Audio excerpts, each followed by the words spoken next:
ಉಡಾಯಿಸೋ ಖಾರ ಬಣ್ಣ ರುಚಿಯನ್ನು ನೀಡುತ್ತದೆ. ಮೆಣಸಿನ ಪುಡಿ ಚಿಂದಿ ಉಡಾಯಿಸೋ ಖಾರ ಬಣ್ಣ ರುಚಿ. ತಮಿಳುನಾಡಿನ ಕರೂರ್ನ ವೇಲುಸ್ವಾಮಿಪುರಂನಲ್ಲಿ ನಾವಿದ್ದೀವಿ. ಸೊ ಇವತ್ತು 2ನೇ ದಿನ, ಅಂದರೆ ಮೊನ್ನೆ ಸಂಜೆ ಒಂದು ವಿಜಯವರ ಚುನಾವಣಾ ರ್ಯಾಲಿ ವೇಳೆ ನಡೆದಂತಹ ದುರ್ಘಟನೆಯಲ್ಲಿ ಸಾವಿನ ಸಂಖ್ಯೆ 41ಕ್ಕೆ ಏರಿರ್ತಕ್ಕಂಥದ್ದು. ಇವತ್ತು ಯಾವ ರೀತಿ ಸನ್ನಿವೇಶ ಇದೆ ಅನ್ನೋಂಥ ತೋರಿಸುವಂಥ ಪ್ರಯತ್ನ ಮಾಡ್ತೀವಿ. ಸೊ ನಂತರ ನೋಡ್ತಾ ಇರ್ಬೋದು, ಇನ್ನೂ ಅಂದರೆ ಇಲ್ಲಿ ಏನೊಂದು ದುರಂತ ನಡೆದಿತ್ತು ಆ ಜಾಗ ಇನ್ನೂ ಕೂಡ ಹಾಗೆ ಇರುವಂಥದ್ದು. ಯಾಕಂದರೆ ತನಿಖೆ ಕೂಡ ನಡೀತಾ ಇರ್ತಕ್ಕಂಥದ್ರ ಬೆನ್ನಲ್ಲೇ ಯಾವ ರೀತಿ ಘಟನೆ ಆಯಿತು ಏನು ಅನ್ನುವಂಥದ್ದನ್ನು ಮಾಹಿತಿ ಪಡಲಿಕ್ಕೆ ಇವತ್ತು ಬೆಳಗ್ಗೆ ಅರುಣಾದೇವಿ ಅವರು ಕೂಡ ಇಲ್ಲಿ ಸ್ಥಳಕ್ಕೆ ಆಗಮಿಸಿದರು, ನಿವೃತ್ತ ಜಡ್ಜ್ ಅವರು. ಸೊ ಹಾಗಾಗಿ ಅವ್ರಿಗೆ ಏನಂತಂದರೆ ಏಕಪೀಠ ಸದಸ್ಯರಲ್ಲಿ ತನಿಖೆಯನ್ನು ಮಾಡಲಿಕ್ಕೆ ಒಂದು ಸರ್ಕಾರ ಆದೇಶ ನೀಡಿರ್ತಕ್ಕಂಥದ್ರ ಬೆನ್ನಲ್ಲೇ ಇವತ್ತು ಅವರು ಬೆಳಗ್ಗೆ ಒಂದು ಪೊಲೀಸರ ತಂಡದೊಂದಿಗೆ ಈ ಸ್ಥಳಕ್ಕೆ ಭೇಟಿ ಕೊಟ್ಟಿದ್ದರು. ಸೊ ಇಲ್ಲಿ ಏನಂತಂದರೆ CC ಕ್ಯಾಮ್ರಾ ಟಿವಿಗಳ ಫುಟೇಜನ್ನು ಆಗಿರ್ಬೋದು, ಸೊ ಹಾಗೆ ಅಲ್ಲಿ ಘಟನೆ ನಡೆದಂಥ ಸ್ಥಳದಲ್ಲಿ ಪ್ರತ್ಯಕ್ಷದರ್ಶಿಗಳು ಕೊಡುವಂಥ ಹೇಳಿಕೆಗಳನ್ನಾಗಿರ್ಬೋದು, ಜೊತೆಗೆ ನಿನ್ನೆ ಸಂಜೆ ಅವರು ಆಸ್ಪತ್ರೆಗೆ ಭೇಟಿ ನೀಡಿದಂತಹ ಸಂದರ್ಭದಲ್ಲಿ ಗಾಯಾಳುಗಳು ಏನೆಲ್ಲ ಹೇಳಿದರು ಅನ್ನೋಂತಹ ಮಾಹಿತಿಯನ್ನು ಕಲೆ ಹಾಕುವಂಥ ನಿಟ್ಟಿನಲ್ಲಿ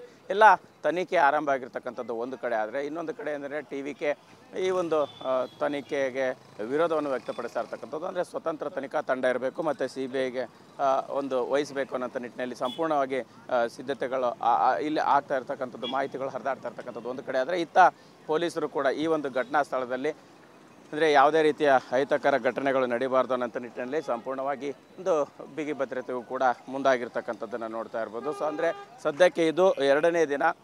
ಈ ಒಂದು ಘಟನಾ ಸ್ಥಳದಲ್ಲಿ ಯಾವ ರೀತಿ ಸನ್ನಿವೇಶ ಇದೆ ಅನ್ನುವಂಥದ್ದು, ಇನ್ನೂ ರಾಶಿ ಚಪ್ಪಲಿಗಳು ಕೂಡ ಈ ಒಂದು ಸ್ಥಳದಲ್ಲಿ ಹಾಗೇ ಇದೆ.